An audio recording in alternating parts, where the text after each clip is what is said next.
Okay बेटा, बिस्मिल्लाह जी। मेरी आवाज क्लियर आ रही है रेयान? बेटा, today we are going to discuss the parallel circuit. जी सर, आ अच्छा, जाइए please. How to define the parallel circuit? The circuit which has multiple paths, more than one path for the current. Series has the single path ना। अच्छा, हमें how would we know कि हमारे घर में कहीं भी कौन से कंपोनेंट एक ही स्विच से ऑपरेट होते हैं, इकट्ठे ऑन ऑफ होते हैं, वो सिंगल स्विच से वो होते हैं सीरीज में। और जहां पैरेलल होंगे, they will be controlled by separate switches. ठीक है, तो इसमें जो पैरेलल सर्किट है उसकी दो एग्जांपल्स देखिएगा कि यहाँ पर ये एक सर्किट आपको दिखाया है, ये और ये। बेटा, दोनों में बेसिकली कोई डिफरेंस नहीं। वो आपकी मर्जी है कि आप एक पाथ है आगे जाकर उसको अलग अलग पाथ में डिवाइड कर दें या शुरू से ही अलग अलग पाथ देते रहें। तो इन दोनों में कोई डिफरेंस नहीं है, राइट। तो सीरीज में, पैरेलल में हमारे पास ये होता है कि हमें हर एक के लिए अलग अलग स्विचेस और ज्यादा वायर्स यूज करनी पड़ती हैं। पैरेलल सर्किट का डिसएडवांटेज यही है कि हमें ज्यादा वायर्स और ज्यादा स्विचेस रिक्वायर्ड होते हैं। लेकिन इसका जो एडवांटेज है वो ये है कि सीरीज में जैसे एक भी अप्लायंस ऑफ हो जाए, कंपोनेंट ब्रेक हो जाए, तो सारा सर्किट ऑफ हो जाता है। लेकिन इसमें अगर एक भी सर्किट ऑफ है, अगर लेट से कंपोनेंट ये वर्किंग नहीं कर रहा, तो अदर विल कीप वर्किंग। अगर हम इसको ऑफ कर देंगे, still this will be working, right. तो हमारी मर्जी है बेटा, हम ओन चॉइस ढूंढ से ना, जिसको मर्जी ऑफ कर लें, जिसको मर्जी ऑन कर लें, राइट। और उससे दूसरों को फर्क नहीं पड़ता। अच्छा, इसमें भी दो पॉइंट इंपॉर्टेंट है। जैसे सीरीज में करंट सेम होता है, वोल्टेज डिवाइड होता है, तो ये बिल्कुल ऑपोजिट है। पैरेलल में वोल्टेज सेम होगा। जैसे फॉर एग्जांपल, ये आपके पास ईच सेल इज 1.5 वोल्ट का होता है, तो ये तीन सेल्स हैं, तो यानी टोटल बैटरी के जो वोल्टेज है वो 4.5 वोल्ट है। तो 4.5 वोल्ट है बैटरी के, तो हर कंपोनेंट को 4.5 वोल्ट ही मिल रहे हैं, which are connected in parallel. Let's say अगर बैटरी 6 वोल्ट की है, पावर सप्लाई इस सर्किट में कोई डिफरेंस नहीं, लेट मी टेल यू। तो हर कंपोनेंट को 6 वोल्ट हमने पावर सप्लाई अटैच की है, तो 6 वोल्ट मिल रहे हैं, यानी वोल्टेज सेम होगा, लेकिन करंट डिवाइड होगा। What does that mean?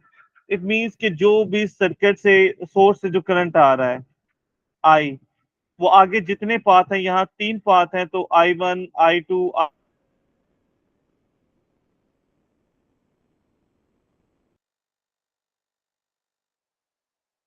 हम उन्हें ऐड कर दें तो वो ओरिजिनल के इक्वल आ जाए, राइट। अच्छा, अब V is equal to I R हमारे पास फॉर्मूला है। तो वहां से अगर हम I को सब्जेक्ट बनाएं, तो I का फॉर्मूला क्या बन जाएगा? V over R। तो बेटा ही हर I की जगह हम रखते हैं V ओवर R। I1 जो पहले रजिस्टर को, ये three register R1 R2 R3, same here भी R1 R2 R3। तो लेट्स से पहले वाले R1 को जो करंट मिल रहा है वो I1 है, तो फॉर्मूला होगा I का V ओवर R। तो फर्स्ट रजिस्टर के लिए R1, सेकंड I2 के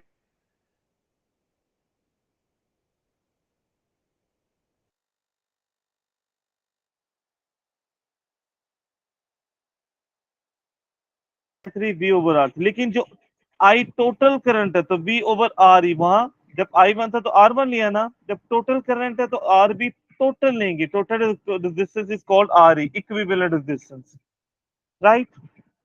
इन तीनों में से V कॉमन ले लेते हैं, वो V इस V से कैंसिल हो जाएगा। तो बेटा ये हमारे पास फॉर्मूला आ जाता है, equivalent resistance for a parallel circuit, right. Clear? तो बेटा अब इसमें क्या फर्क है कि सीरीज में हम सीधा सीधा ऐड करते थे, ठीक है बेटा, लेकिन पैरेलल में वन ओवर करके ऐड कर रहे हैं। अच्छा, वन ओवर होता है रेसिप्रोकल। नॉर्मली ऐड करने पर वैल्यू ज्यादा होती है, लेकिन one thing you will see what happens, suppose करते हैं हमारे पास ये R1 R2 R3 10 20 और 30।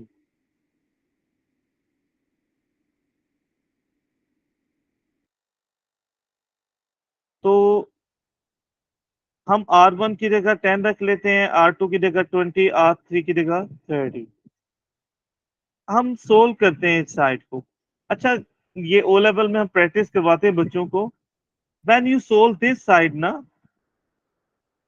वो आप सोल्व कर लो, एलसीएम ले लो, हाउ एवर यू डू, लेकिन this is not the answer. ये 1/RE का आंसर है। तो आर ई का आंसर क्या होगा? इस साइड को सोल्व करके जो भी आंसर आया ना, ये 11/60 बेटा, मैंने डायरेक्ट कर दिया टू सेव टाइम।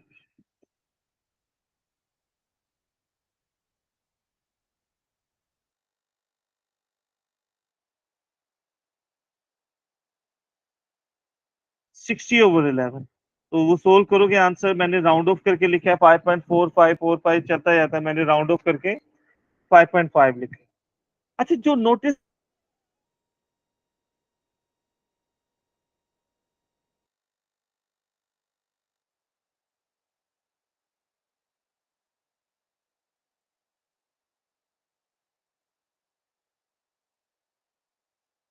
यानी पैरेलल में रेजिस्टेंस कनेक्ट करने से जो रेजिस्टेंस होती है, इक्विवेलेंट टोटल रेजिस्टेंस, वो कम हो जाती है।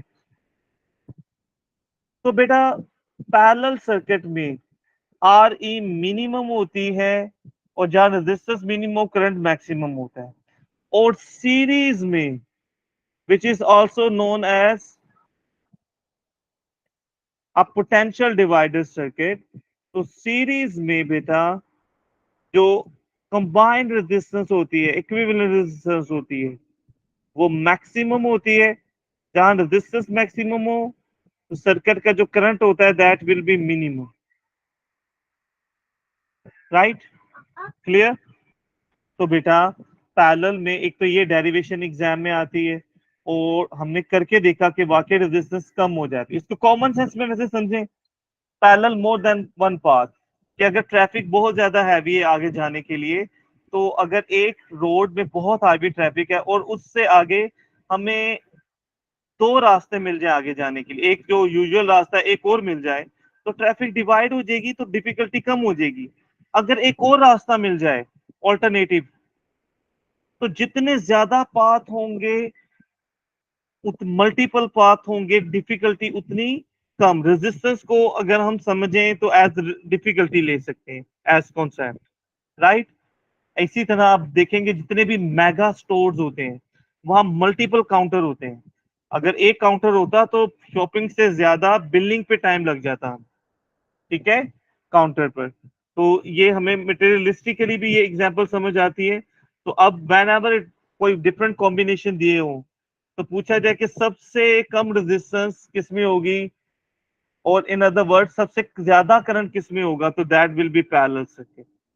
और सबसे ज्यादा रेजिस्टेंस और सबसे कम करंट मिनिमम किसमें होगा, that will be the series circuit.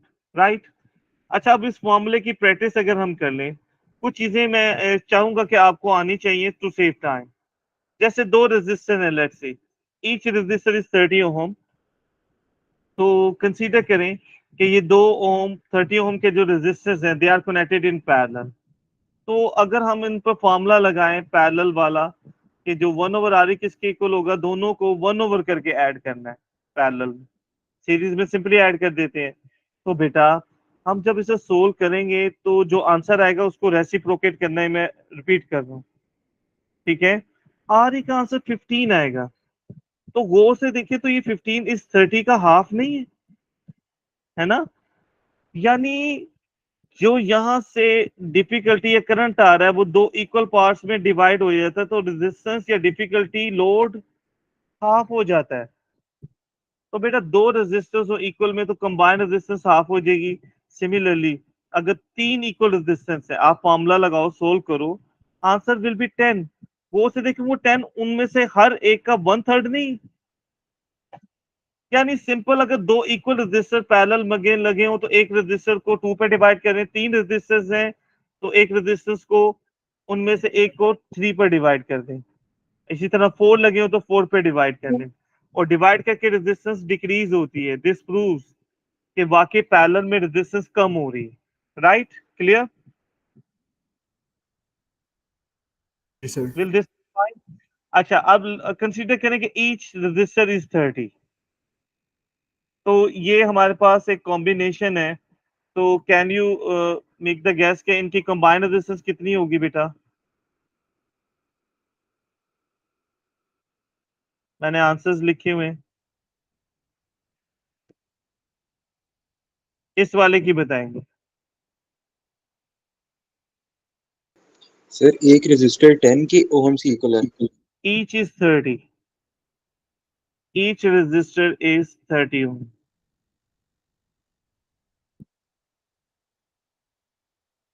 Abdullah, मैंने ओ लेवल में एज इट इज करवाया। Sir 20।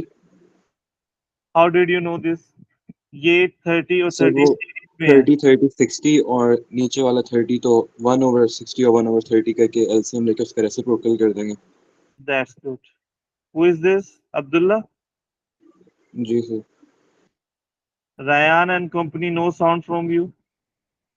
So beta, you solve and you find the RE will be 20. Right? You're right, beta जी। अच्छा, मुझे अब इसका बताएं, इसकी कंबाइंड रेजिस्टेंस। और ईच इज 30।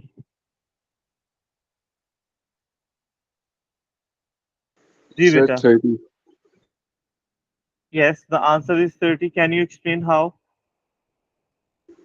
सर 30 दोनों 30 30 की सीरीज में है तो 1/60 प्लस 1/60 तो वो टू ये ओवर दोनों सिक्सटी का ऐड होकर रेसिप्रोकल। 60 हो जाएंगे, ये भी 30 आपस में सीरीज में 60, और दो 60, दो इक्वल रेजिस्टर पैरेलल में हो तो हाफ हो जाते हैं सिंपली।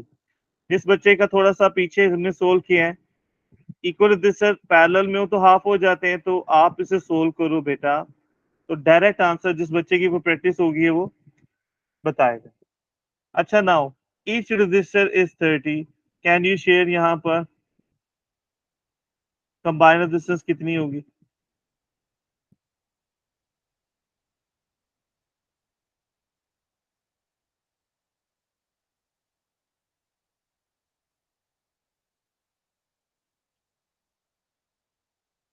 जी बेटा।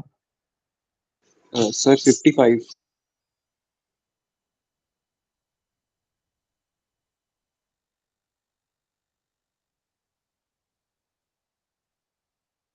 55। How did you know that?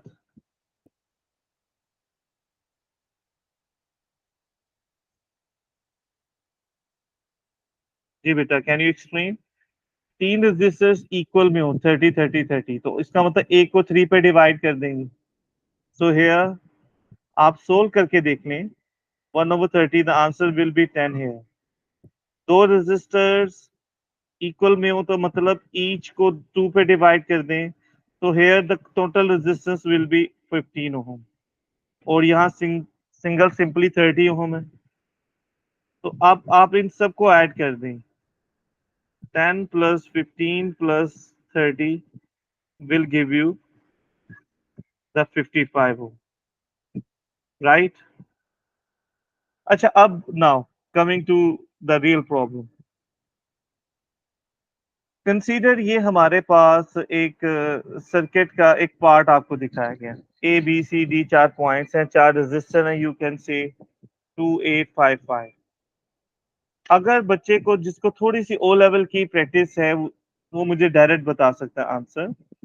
If it is asked what is the resistance between points A and B, can you please tell me the answer? ये ओ लेवल में करवाया हुआ है अब्दुल्ला, तुम्हारी कॉपी में बना होना चाहिए।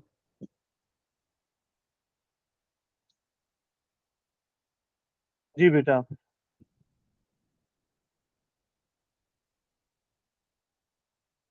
If it is asked what is the resistance between points A and B, I am waiting for all. बहुत से बच्चे सीनियर भी हैं बीच में, Shahryar and company.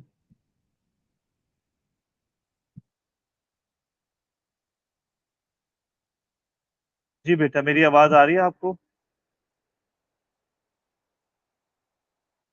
Ji sir, आ रही।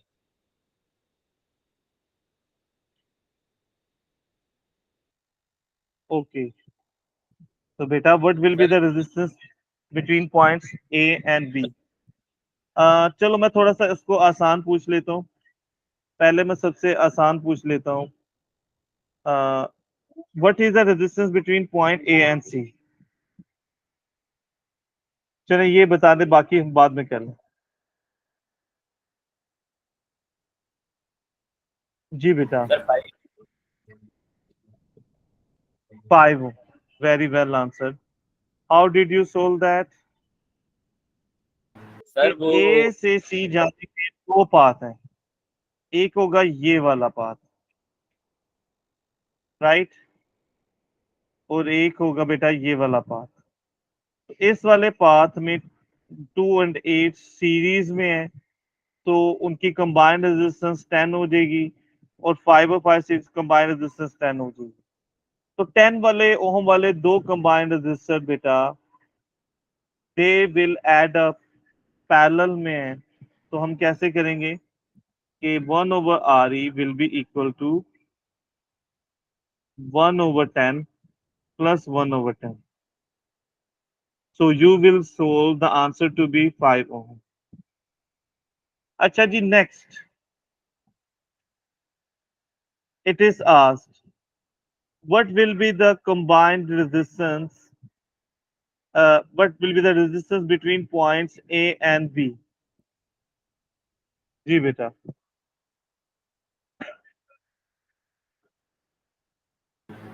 From A to B।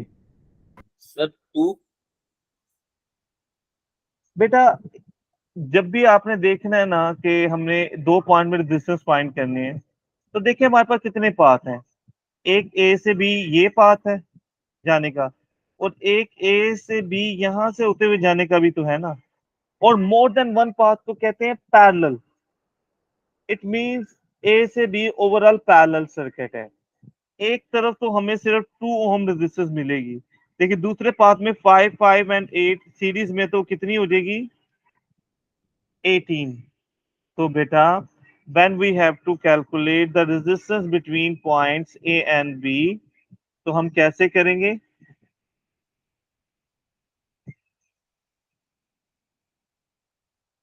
हम फॉर्मूला लगाएंगे 1/RE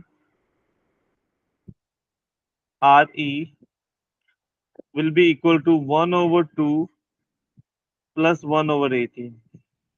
अच्छा बेटा, now you can solve।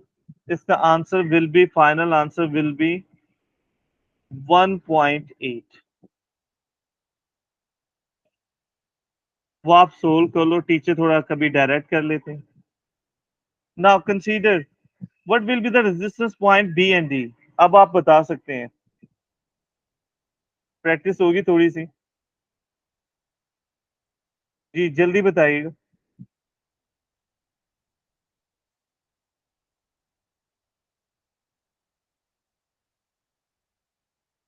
Say 1/7 plus 1/13. Very right. तो बी टू डी दो पाथ हैं, एक है ये बी ए डी और एक बी सी डी। तो बी ए डी में इट इज 2 और 5 इन सीरीज ऐड हो जाएंगे, और बी सी डी में 8 और 5 1/13। Now you can solve and tell me the value of RE. Can you try please?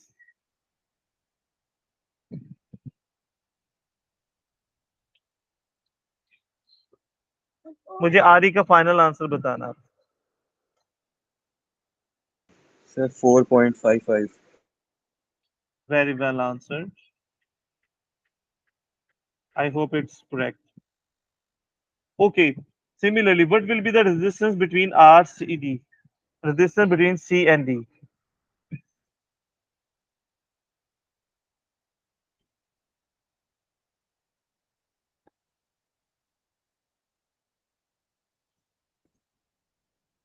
तो again we have two path, C से D एक डायरेक्ट है, वहां 5 है, और दूसरा सी बी ए से डी उतर जाता है, वो उसमें ऐड करें 15 है। तो we will solve like 1/5 plus 1/15, and this is going to give, I guess,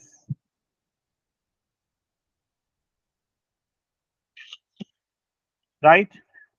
clear बेटा जी? अब बहुत इंपॉर्टेंट हम टॉपिक करने लगे, उसके बाद किरचॉफ रूल। बेटा जी लास्टली हमने डिस्कस किया था ईएमएफ एंड पोटेंशियल डिफरेंस। क्या आप में से मुझे बता सकते हैं डिफरेंस ईएमएफ क्या होता है, potential difference, in simplest words, don't be much scientific. Sir electrical से एनर्जी को नॉन इलेक्ट्रिकल एनर्जी के अंदर कन्वर्ट करने को कहते हैं। इससे भी आसान मेथड बताया था, प्लीज वो बताएं जी। अब्दुल्ला, ईएमएफ और पोटेंशियल डिफरेंस दोनों वोल्टेज होते हैं, क्या डिफरेंस होता है दोनों में? Ryan and company. Sir potential difference किसी कंपोनेंट के थ्रू जाने का जो वर्क डन होता है उससे कहते हैं। Very right. और दोनों वोल्टेज, वो वोल्टेज जो कोई सोर्स प्रोवाइड करता है वो ईएमएफ है। बैटरी, जनरेटर, सोलर पैनल्स, कोई भी सोर्स जो वोल्टेज प्रोवाइड करेगा वो ईएमएफ है। और जो कंपोनेंट कंज्यूम करेगा, कंपोनेंट प्रोवाइड नहीं करेगा आपको कभी भी, वो तो एनर्जी कंज्यूम करता है फिर चलता है, वर्क करता है, तो वो वोल्टेज जो कोई कंपोनेंट कंज्यूम करेगा, जैसे ये सोर्स जो दे रहा है वो ईएमएफ है, और जो ये वोल्टेज कंज्यूम कर रहा है वो पोटेंशियल डिफरेंस। अब ना हमने कहा था कि ईएमएफ इज लाइक इनकम, है ना, जो आ रहे हैं वोल्टेज सर्किट में, और potential difference is like expenses जो कंज्यूम हो रहे हैं। अच्छा, अच्छा इनकम जो सा है वो कौन देता है घर में? कौन सोर्स होता है? पेरेंट्स होते हैं, कहीं पर सिंगल कहीं डबल होते हैं। तो ये जो बैटरी है ना, ये फादर की तरह सोर्स जो है, वो फादर की तरह काम कर रहा है, वो ईएमएफ दे रहा है। जो इनकम यानी वो आ रही है सर्किट में, जो वोल्टेज आ रहे हैं वो ईएमएफ है, ई। लेकिन बेटा एक बात, लेट्स से आप फादर को एग्जांपल बना लो कि एक सिंगल फादर कहीं कमा रहे हैं, घर चला रहे हैं, वो कमाते हैं, तो क्या वो सारे घर को दे देते हैं? कुछ उनकी अपनी ट्रैवलिंग भी के लिए भी तो उन्हें पैसे चाहिए, अपने अपने ड्रेसिंग के लिए, अपने मोबाइल फोन के खर्चे के लिए, अपने खाने पीने के लिए, कोई अपना शौक है तो उसके लिए कुछ उनका भी तो होता है ना वोल्टेज। सो बेटा हर ना कंपोनेंट रेजिस्टेंस बहुत अच्छे कंडक्टर हैं, उनकी रेजिस्टेंस निग्लिजिबल होती है लेकिन होती है। तो बेटा every appliance behaves like a resistor, और रेजिस्टर या अप्लायंस वोल्टेज कंज्यूम करते हैं ना, तो बेटा जी उस सोर्स की भी कोई ना कोई रेजिस्टेंस होती है। वो भी तो इलेक्ट्रिकल कंपोनेंट से मिलकर बना होता है ना, उसके अंदर इलेक्ट्रिकल कंपोनेंट्स बने होते हैं, प्लेट्स हैं, वायर्स हैं, कनेक्टर्स हैं। तो उसकी रेजिस्टेंस चाहे बड़ी मिनिमम हो, लेकिन एक कुछ उसकी भी होती है, उसे कहते हैं इंटरनल रेजिस्टेंस। जैसे फादर का कुछ अपना भी तो खर्चा होता है, कुछ पैसे उनके अपने ऊपर भी लगते हैं। तो इसलिए बेटा बैटरी जो वोल्टेज प्रोवाइड करती ईएमएफ, उसका सारा सर्किट को नहीं मिलता, कुछ हिस्सा वो है जो उसके अपने अंदर भी कंज्यूम होता है। हम कहते हैं उसकी अपनी भी एक्सटर्नल रेजिस्टेंस है, इंटरनल रेजिस्टेंस सॉरी, जिसको वो कर रहा है। तो बेटा जो इंटरनल रेजिस्टेंस के अगेंस्ट वोल्टेज अप्लाई होते हैं, वोल्टेज का फॉर्मूला या पोटेंशियल डिफरेंस का आई इंटू आर, तो ये जो इंटरनल रेजिस्टेंस है उसे स्मॉल आर से रिप्रेजेंट करते हैं। और ये हम बैटरी के साथ जो सिंबल बना हो, कभी उसके गेट में एक बॉक्स डॉटेड में बना होता है, तो you have to note it down कि वो बैटरी की इंटरनल रेजिस्टेंस है, सोर्स की है। तो उसके अगेंस्ट जो वोल्टेज जाएंगे आई इंटू आर, उसमें आर स्मॉल है, ये वो वोल्टेज है जो इसको इसके अगेंस्ट यूज होंगे, जो ये कंज्यूम करेगा बैटरी के अंदर। और आई इंटू कैपिटल आर है वो जो एक्सटर्नल सर्किट को, बेटा जो एक्सटर्नल सर्किट को वोल्टेज मिलते हैं आई इंटू आर, उससे कहते हैं टर्मिनल पोटेंशियल डिफरेंस।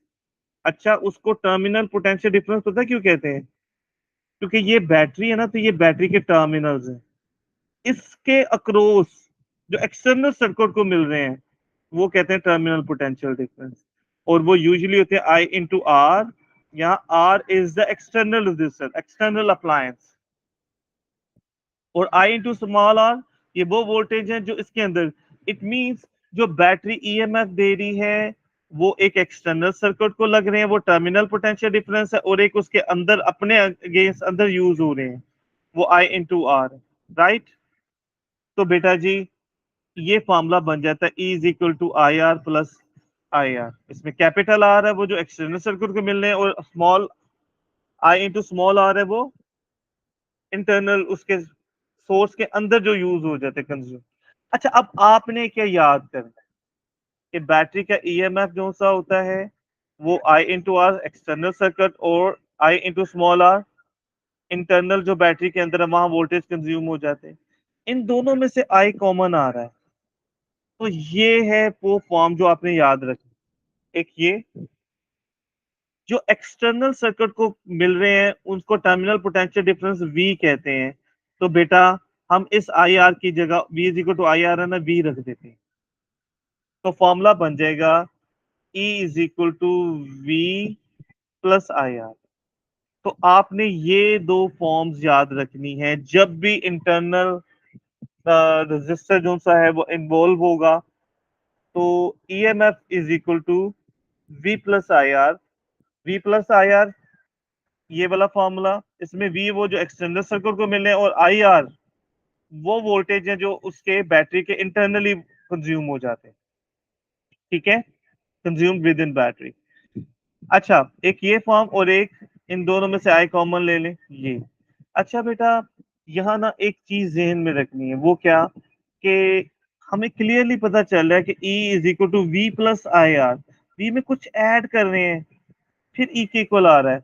इसका मतलब ये है कि जो बैटरी की ईएमएफ होती है जब बैटरी ऑपरेट कर रही होती है तो वो उसके टर्मिनल पोटेंशियल डिफरेंस से ज्यादा बड़ी होती है। यानी टर्मिनल पोटेंशियल डिफरेंस जो वो एक्सटर्नल सर्किट को दे रही है वो उसके एक्चुअल ईएमएफ से कम होती है। इसलिए जब भी बैटरी में करंट ऑन है, करंट चल रहा है, ठीक है, कि अगर सर्किट क्लोज्ड है means there is some current,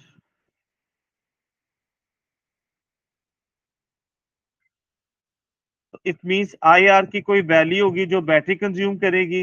in that situation हमेशा जो एक्सटर्नल सर्किट को वोल्टेज मिलेंगे वो ईएमएफ से कम होंगे। और अगर हम इन दोनों टर्मिनल्स के साथ यहाँ कोई वोल्ट मीटर लगा लेते हैं तो वो जो रीडिंग बताएगा वो उसकी ईएमएफ नहीं होगी। लेकिन अगर आई करंट सर्किट ऑफ है, ओपन सर्किट है, यानी circuit is not working, there is no current, तो ओपन सर्किट में करंट जीरो होगा, तो आई इंटू आर भी क्या हो जाएगा, zero.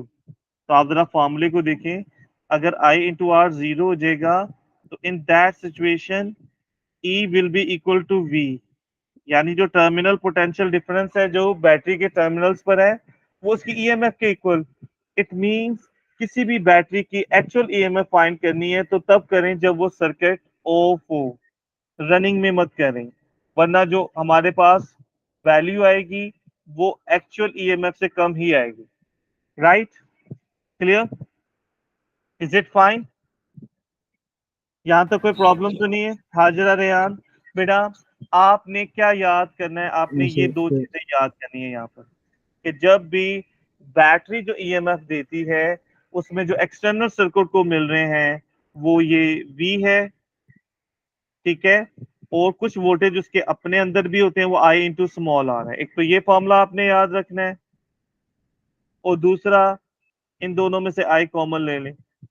Right, clear, can you remember this बेटा? ये एक ही फॉर्मूले की दो शेप्स है लेकिन ये दोनों फॉर्म में यूज हो जाते हैं। याद रहेगा E is the EMF, I तो current है, R external resistance या appliance, every appliance behaves like a resistance. Small r is the internal resistance of the source battery. और E is equal to V plus IR. V वो हैं जो external circuit को मिलते हैं, consumed by external circuit. These are the voltage potential difference consumed by the external circuit. इसको terminal potential difference कहते हैं, right? और IR is the voltage which is consumed within the battery, within the source. Clear? याद रहेगा? आगे Kirchhoff के rule पढ़ने Yes, sir. लगे. That is quite a simple one. पहला रूल तो बहुत मजे का है और वो आप लोगों को ऑलरेडी आता है, राइट?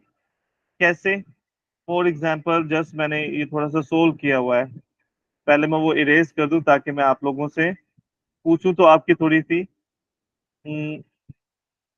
प्रैक्टिस भी साथ में मुझे.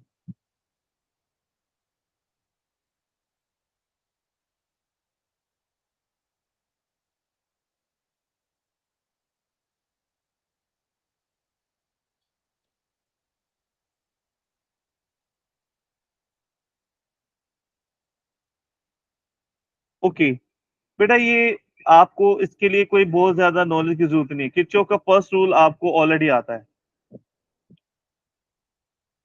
भाई कंसीडर करें कि ये एक सर्किट है, सर्किट में यहां से करंट आ रहा है 0.3 एम्पेयर और उसमें से इस तरफ जा रहा है 0.1 एम्पेयर करंट.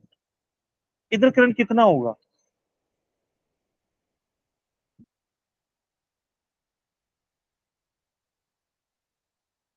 जी बेटा, what will be the current here? 0.3 ampere current जा रहा है, इधर से 0.1 है, तो what will be the current here? Ryan? Sir, 0.2. 0.2. 0.2. Very well answer. How did you know that? भाई 0.3 आ रहा है, उसमें से 0.1 इधर है, तो बाकी इधर ही जाएगा.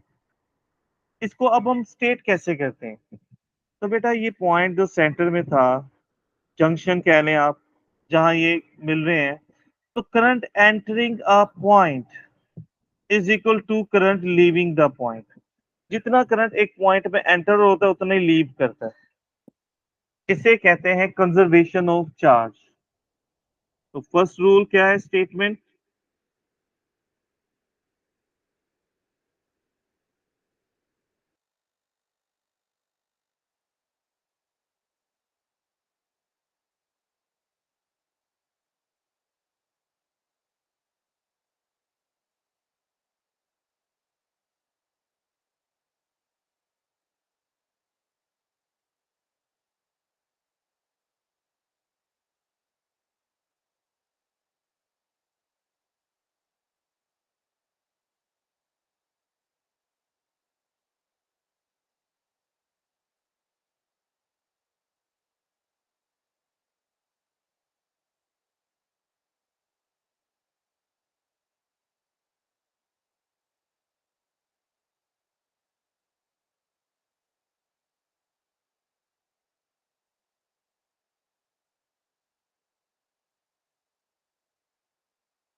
जी बेटा, कैन यू हियर मी? मेरी आवाज आ रही है बेटा आप लोगों को? आएगा सर। ओके। अच्छा बेटा, यहाँ 0.3 एम्पेयर करंट एंटर हो रहा है, 0.1 ampere. What will be the current here? Can you see the screen? So we can see the screen. Yes. What will be the current here? Sir, 0.4. 0.4. Who is it?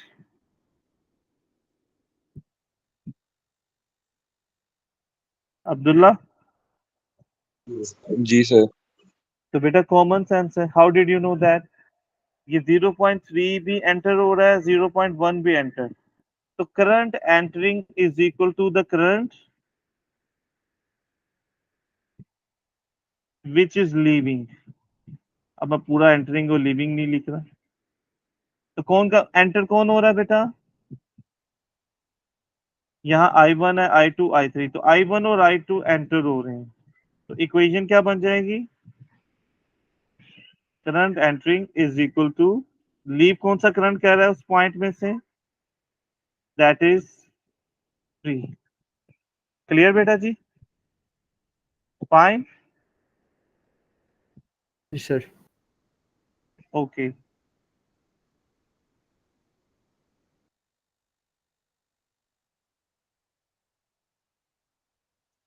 Now if you could look at this equation. बेटा एक junction है, इसमें से I1 current 0.7 ampere, I2 I3 current है, I4। Can I ask what would be the value of I4?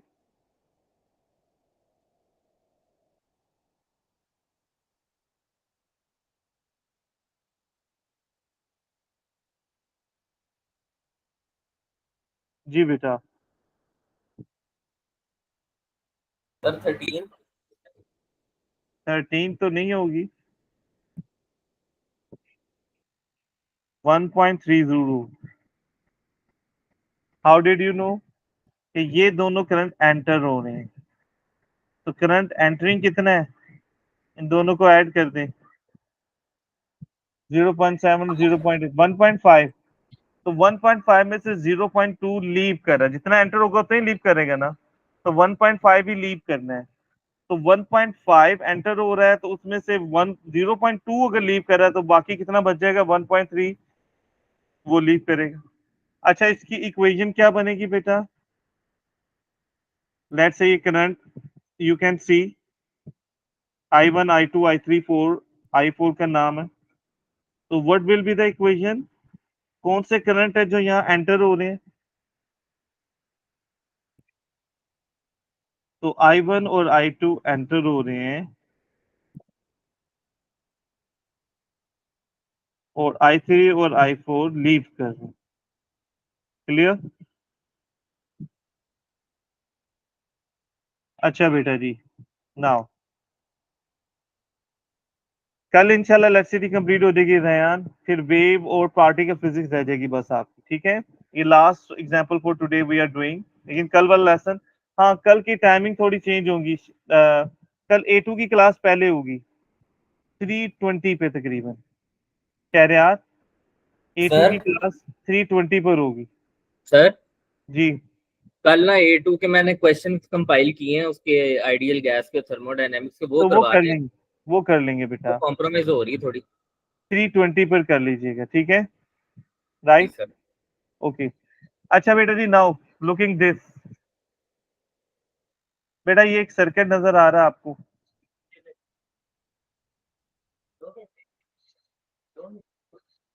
बेटा what will be the current here? I2।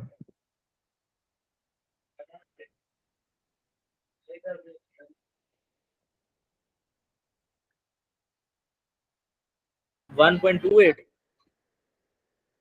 है? जी नहीं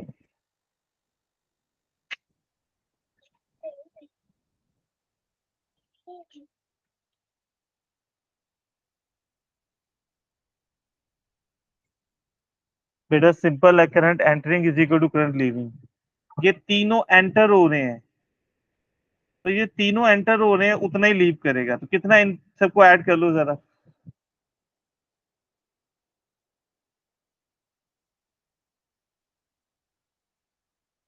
So the answer is going to be 2.8